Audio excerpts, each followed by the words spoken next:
prendre soin de sa santé mentale, c'est aussi prendre soin de sa santé physique. Ce n'est pas moi qui le dis, c'est Eugénie Adam, notre psychologue clinicienne. Prendre soin de sa santé physique, ça veut dire écouter ce que nous envoie comme signe notre corps. Parce que notre corps, quand il est confronté à son environnement, il va ressentir, manifester des symptômes. Par exemple, une boule dans le ventre, mal à la tête, des troubles du sommeil, des tensions dans la nuque, tout ça, c'est la manifestation de comment m'impacte mon environnement. Ça va générer des émotions. Et mes émotions, je vais les interpréter. Et quand je les interprète mal, alors ça va créer des troubles psychiques.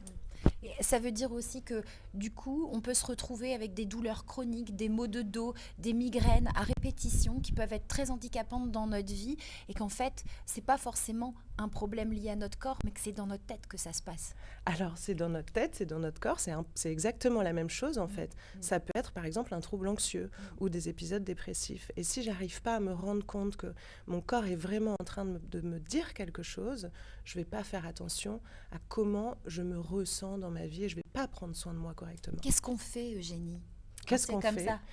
On écoute ces symptômes, on en prend soin. Donc déjà, on va essayer évidemment d'avoir une bonne hygiène de vie, ajuster son sommeil, son alimentation, son activité physique. Une fois que tout ça c'est réglé, si les symptômes sont encore là, alors on va prendre rendez-vous chez le psy pour savoir ce qui se passe au fond en fait.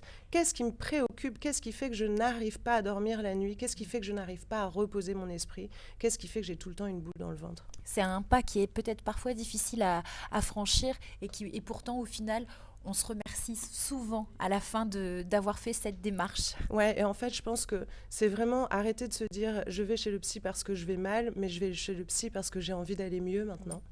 La suite de cette émission, si vous avez envie d'en apprendre davantage, eh bien rendez-vous en replay sur France.tv rubrique au féminin ou venez nous écouter en podcast sur toutes les plateformes.